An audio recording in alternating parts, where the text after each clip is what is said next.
Can I be real or is it boring? To give you a peace of mind, cause mine is so enormous. Way past the norm, Norman, while you're conforming. Like comforting mattresses. What up, Joe? It's that nigga Mom, man. We about to react to this crazy ass video I seen. Say teens accidentally run into a secret cult's body dump. And this is on Dr. Insanity's channel. So if y'all want to check out more videos over there, go over there, bro. But let's get right into this shit. Before we get into it, make sure y'all like, subscribe, and share, man. So we hit that 100K today. So let's see what they got to say.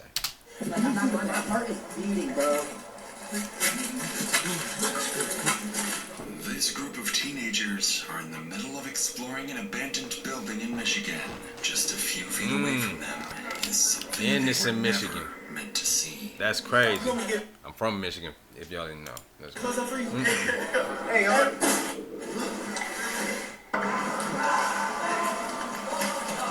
Oh, they got the fuck on out that bitch quick.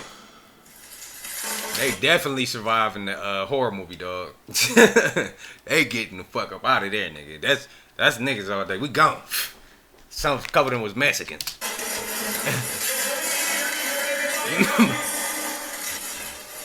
When police arrive to investigate, they discover this killing might be part of something far darker, with ritualistic clues pointing to a murder orchestrated by a cult. And as detectives begin closing in on its members and turning them on each other, they discover that this may not have been the cult's first victim. Richie told Steve that Dave wanted to kill right after getting married.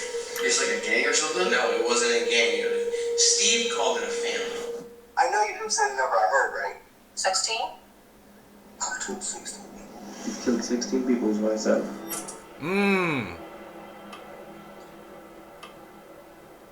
That's crazy. It's a late Thursday evening in Monroe Monroe County, Michigan, when 7 high school students decide to explore an abandoned juvenile detention center. But the moment they step inside, they stumble upon something they were never meant to see and immediately start recording. I don't even know if I want to really get it. Alright, so we see the my fault. We see the This is for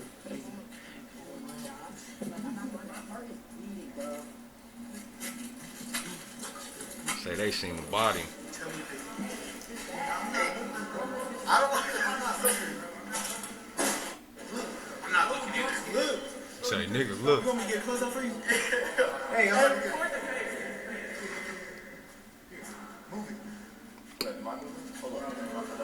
Y'all fucking crazy. Desecrated. It's a lady. That's the lady, I think.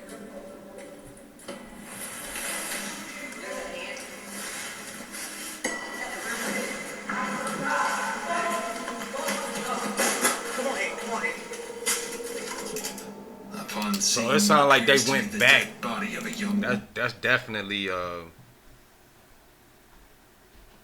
that's crazy. If I seen the body already, I'm not coming back. woman. The boys run back to their car and drive off. Despite knowingly trespassing, one of them calls 911 and begins describing in detail the gruesome discovery they had just made inside. Monroe County 911. What's the address of your emergency? Hi, so we were exploring a abandoned building, and I think we found a dead body. Okay, what was the address? I think we found a dead body in there. Right now we're at the Monroe Travel Center. Where was the address you were exploring? It's the old student center, or like an old school or something. You're pretty far away from Netto. Yeah, because we drove away and we didn't know what to do. Tell me exactly what happened. Like, he moved a door that was on the ground, and underneath it there was a tarp, and under the tarp we saw a foot. So we left and called. Can you give me a call when you get back to the pilot center? Yes. After directing the teens to a safe location, Michigan State Police are dispatched to Boysville, an abandoned juvenile campus with dozens of rooms and corridors. Once officers arrive with no electricity and a potential homicide scene waiting inside, they draw their weapons and prepare to move in. Just keep track of how many rooms, like, look at how many sections there are in the building. Keep track of how many sections you think you're going through so you don't get lost. Yeah. So you three want to go first, me and Llewellyn will stay back? Come on, let's go. Get to the Applebee's point. 2 for $25. Get one full-size appetizer and 2 Gotta get to the point. $25. At Waldron, we spend a significant amount of time working with family business.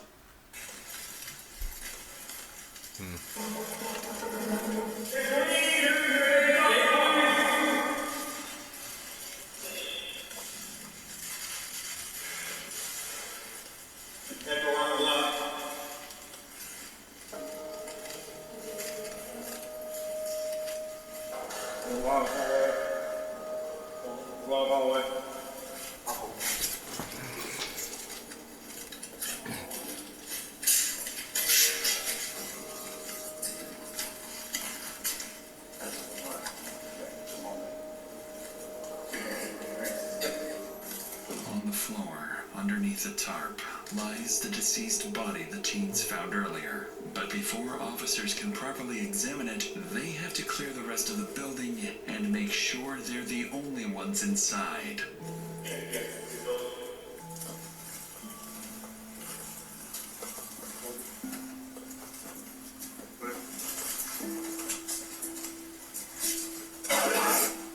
Series of rooms.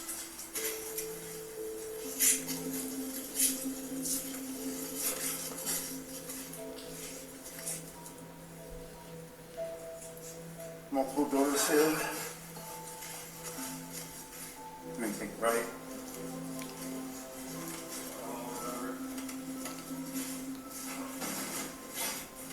Walking through.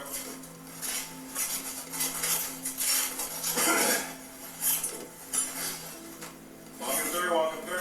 Hey, please!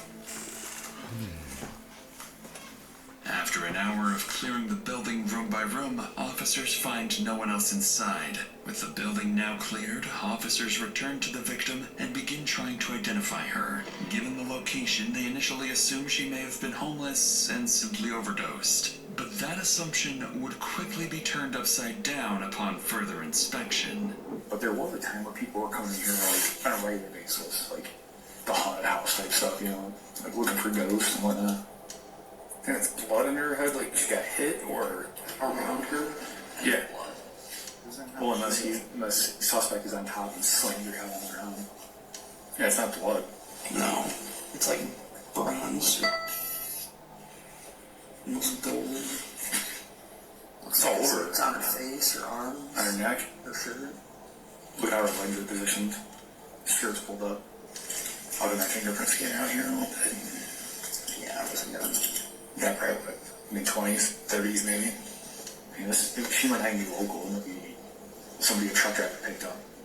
As officers continue examining the body, they notice several unusual details. The victim is covered in an unfamiliar substance, surrounded by candles, and across her legs are what appear to be scribbles and strange markings. While one officer moves to retrieve a portable fingerprint scanner, a few miles away, another group of officers makes contact with the teens who discovered the body. They're all shaken up, yet cooperative, handing over the video they recorded inside. And it quickly becomes clear to detectives that they're far more worried about a trespassing charge than being tied to what happened to the victim. So they're eventually let go.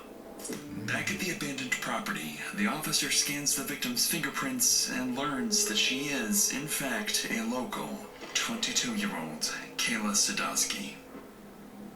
Moments later, paramedics arrive and examine the body, confirming two things. She's been here for some time, and the head injuries are consistent with 3 gunshot wounds. Sometime after midnight, officers lock down the rest of the building and return to the station, intent on resuming the investigation at first light. And as the investigation would begin coming together, detectives would become convinced this is not only a homicide, but part of something far more disturbing, possibly even ritualistic. If you live with him and you leave and he finds out you leave, needless to say, you're going to be the next.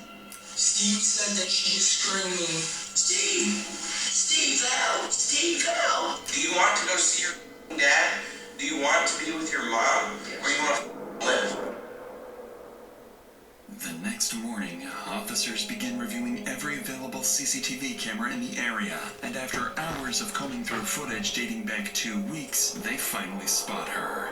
On February 15th, at around 10 p.m., day after my Kayla is birthday. seen leaving the Rosler Street apartments and walking across the Rosler Street Bridge. An hour later, at around 11 p.m., she appears on camera again, walking across the same bridge. This time, she stops, turns around, and gets into a black Mercury Milan, wearing the same skirt she would later be found dead in. When officers run the vehicle's license plate, they learn it's registered to 44-year-old Stephen Bales. Dog. The man Kayla has an active... This look like my homeboy, dog. I gotta pull him up. That I said look crazy as hell. Like he used to hate. He used to be a devil worshiper and shit. Let me see, dog. Where my damn, I ain't got Messenger. I gotta type it in. Hold on, y'all. Y'all gotta see this motherfucker. Y'all gonna be like, dog, this nigga not lying. That nigga look just like him. Thought I had it on here.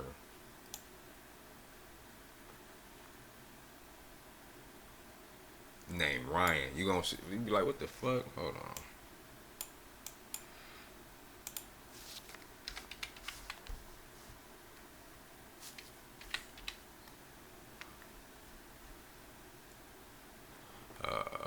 Okay, let me see.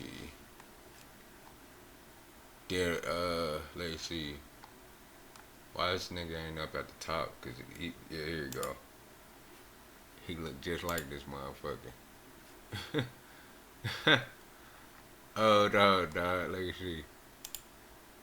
He live over in the Look, this crazy. He look just like that motherfucker, dog. This shit is crazy. And my homie Ryan, he crazy. He I ain't gonna say he crazy, but he look fucking extremely crazy, bro. I used to think this nigga was crazy. He used to be a devil worshiper. Nigga was a Mason, all that shit, bro. And I told the nigga, I gave him good advice, like, hey, bro, you should go over to the Philippines, bro. You might find you a wife, bro. And that changed his life, bro. He been over there smiling.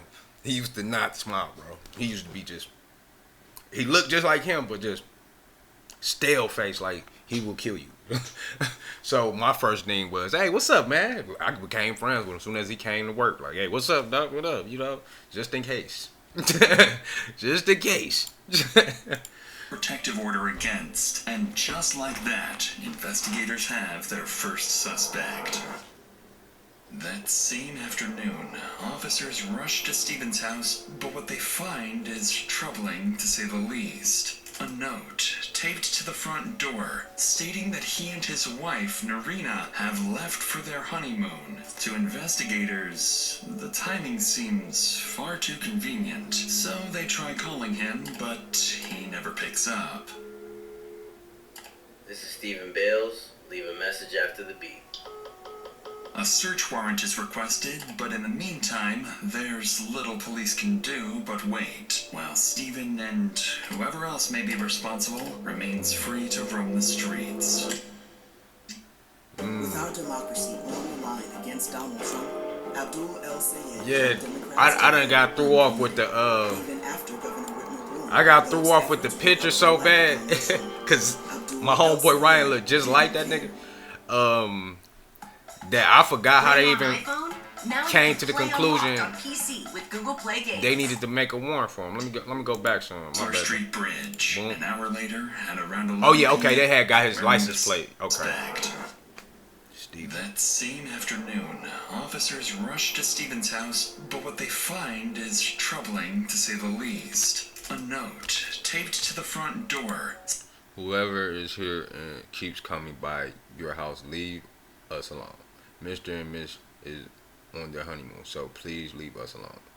They will be home around whatever. Stating that he and his wife, Narina, have left for their honeymoon. To investigators, the timing seems far too convenient, so they try calling him, but he never picks up. This is Stephen Bales. Leave a message after the beep. A search warrant is requested, but in the meantime, there's little police can do but wait, while Steven and whoever else may be responsible remains free to roam the streets.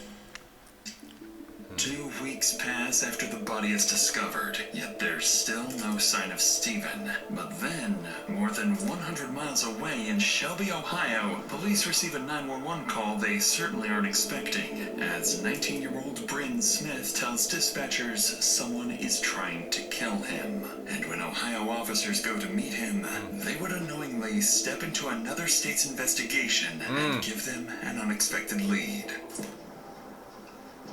In Shelby, Ohio? Damn. So I got you on the phone because you're a witness for me. So, my cousin in Monroe, Michigan, this is my aunt, by the way. She knows, like, everything going on. She on FaceTime? Yeah, she's on FaceTime. She can't really see her. I can see it. Okay. Good. So, he's wanted for murder right now in Monroe, Michigan, for the Kayla Sadowski death. And I was apparently wanted for it as well at some point, but I had left his house today. Just ran away from him because, like, he never gives me. He's, like, weird. He'll keep you at his house. He'll use you for your money. Do you have any idea on you? I have nothing on me except my tablet, my phone, and socks. Well, I tell you what I'm going to do, just because I don't know you. I'm just going to pat you down.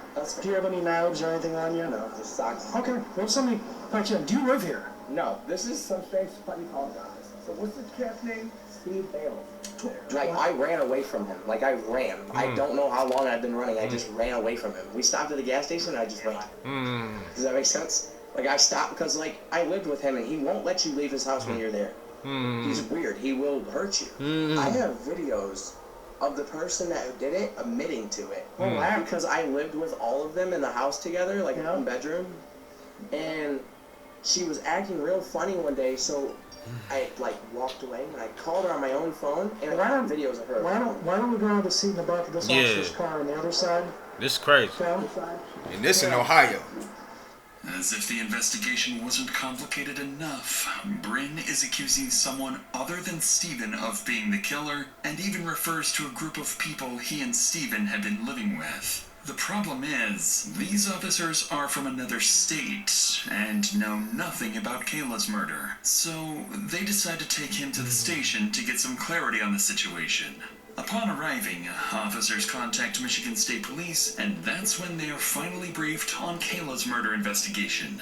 More than anything, Michigan investigators are fixated on this alleged confession video, urging Ohio detectives to obtain it as quickly as possible. And once Bryn sits down for his interview, what he would go on to describe would sound to detectives almost as if he had just escaped a cult. Now you don't have to worry about me being killed. So, what was, and this gentleman that apparently killed this girl, what's his name? Steve. Well, I know who killed her. I have a video of her admitting to it. Because we all lived in the same apartment together. So there was a one-bedroom apartment that he owned, him and his wife. He had like 8 people living there. I was one of them. And in order to live there, he took your food stamp card. He would take whatever card you had, and basically your money and everything was his. I did not agree to that, so he knew not to take it. I just stayed there. I slept on the couch and I woke my head and I laid my head. So we're going down, and he gets married through all this. Now, our ex becomes missing. So I was wondering, because you say our ex? Yeah, we both had dated the same one. Okay. So she becomes missing, and everybody in the house starts acting weird. So I'm gonna try to pull up this video of Caitlin, the one who supposedly killed Gail, admitting that she did it. Did you ever think about going to the Michigan authorities with this? I couldn't. Why? If you live with him and you leave and he finds out you leave and he finds you, basically, needless to say, you're gonna be the next. So if you live with him, you're not allowed to leave. He's basically a person who's gonna get you in his house. He's gonna track you. Shit, I'm in here, man, looking at videos, reacting. Bryn seems unusually open and talkative Hell for yeah. someone who believes he's being hunted. After all, there's Shit, no I got telling like whether another Steven will 20 come minutes after on this him video. The moment this interview is over. At this point, investigators need to All right, see this Odin. video Bryn can't stop talking about. But what they're about to see would be far more than Bryn promised. So who do you think killed this girl? I know who killed her. I got the video right here to show you. Okay, well, let's see it, my man. You can obviously tell I was shocked as hell. How many? I know you didn't say the number I heard, right? 16? You've killed 16 people is what I said. And you see, I have never been to jail for it. And you see I've never been to jail for it. And now I have one more video of her admitting that I was the killer of Kayla, basically. Why? Threatened my son. She threatened my son. So that conversation that I watched, she said that she did it because she threatened her son. Yeah. Do you know some more information about that? That's all I know. Like, I don't was go it to church. like is her? Apparently, she threatened her son at church. That's the most I know of that. And how'd she kill her? She said that she shot her twice. Okay. On the video. Oh. Wow. She even said that she threw the gun in the river. What river? Said it was three shots earlier that I heard. With our democracy on the line against Donald Trump, Abdul El Sayed told Democrats to vote uncommitted. Even after Governor Whitmer ruled, those efforts would help elect Donald Trump. Abdul El Sayed didn't care.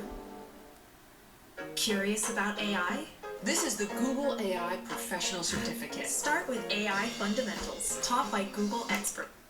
The woman in the video is 33-year-old Kaylin Ramsey. 33? Implying that she was 48. responsible not only for Kayla's death, but for 15 other murders as well. It's a chilling claim that investigators would have no choice but to look into, especially coming from someone they would later connect to a deadly cult.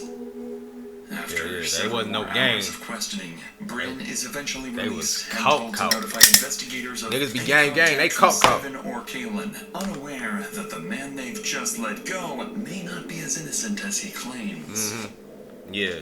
Later that evening, investigators call Kaylin and are surprised to learn that she's also in Ohio. So they ask her to come to the station the following day to assist with the investigation, withholding the real reason they want to speak with her. And, interestingly, she agrees, almost as if she already has a plan to outsmart the detectives. The next morning, Kaylin arrives at the Huron County Sheriff's Office in Ohio, and alongside her is her lawyer. But as she's escorted to the... She looked like a fucking psychopath. She looked like Kevin Spacey in that, Usual Suspects? interrogation room, there's a surprise waiting for her. Detectives from the Michigan State Police, including lead investigator Detective Peterson, have traveled to Ohio for this very interview. And as Kaylin's interview begins, her story would quickly start to unravel until she eventually slips up and says something she was never supposed to know. But before we get to that, this case is a disturbing reminder of how quickly someone else's actions can change your life forever. In January 2021, 62-year-old Lewis Brown was driving to work at his job as a deli meat cutter when another driver pulled out into an intersection and collided with him. The crash left him with severe injuries that changed his life forever. And the worst part, he was only offered $50,000 to settle the case. Instead of accepting that, he turned to this video sponsor, Morgan & Morgan. With their experienced legal team, Morgan & Morgan is a MEP for the people, lawyers, and over all 50 states. Morgan & Morgan, a fee, cover money for it. description, she's about to reveal something only someone connected to the murder should have known. We're going to be asking you a lot of questions. A lot of these questions we already know the answers to. So, you know I don't play games, you know that? We went and got him to make sure you had him here. Right? That's important, and I want to make sure you feel comfortable. Rate your life on a scale from 1 to 10. 1 is the worst life ever, 10 is the best life ever. Right now, it's a 1. It's a 1? But after, hopefully today, it'll be a 10. Okay. So, what's going wrong right now? Me living my life in fear.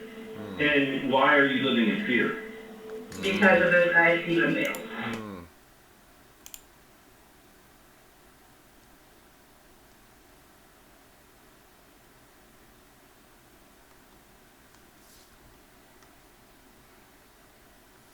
My bad, Joe. I had to look at some of these comments.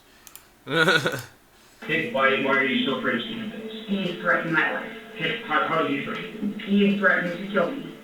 Okay. Do you know Kayla Sadowski? I knew of her. She was one of my friends at one point until I moved out here 3 years ago and lost contact. Tell me about her. Tell me about Kayla. She was such a sweetheart. Oh my God. She even loved my youngest son. She was a sweetheart. She was just like me, outgoing, laid back, calm, give her shirt off her back to whoever needed it more than her. Her and I were a lot alike. Was she easy to get along with them? Oh yeah, she was very easy to get along with. Such a sweetheart. Okay, did you have any conflicts with her? No, I've never had a conflict with her. Oh yeah, at all Doski. whatsoever. Was there a time where, recently where she accused you of hitting with her belt? No, not that I'm aware of. It's something I would never do. I don't have a mean belt in my body. Understand. Anyone you talk to about me will tell you I'm such a sweetheart. Okay, I believe it. Last contact I had with her was just shortly before whatever happened to her, and it killed me. I had just talked to her about maybe the day before, or maybe a few days before she had What happened to to the grocery store. What happened? That? Around Valentine's Day. Dummy.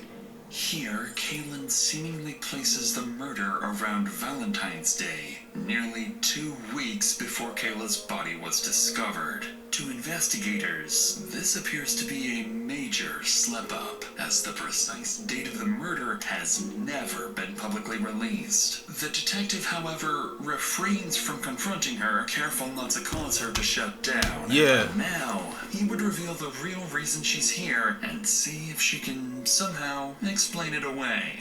I'm not making this up. I'm not here to trick you. We have a video of you saying that you were the one that killed her. No. I would never kill anybody.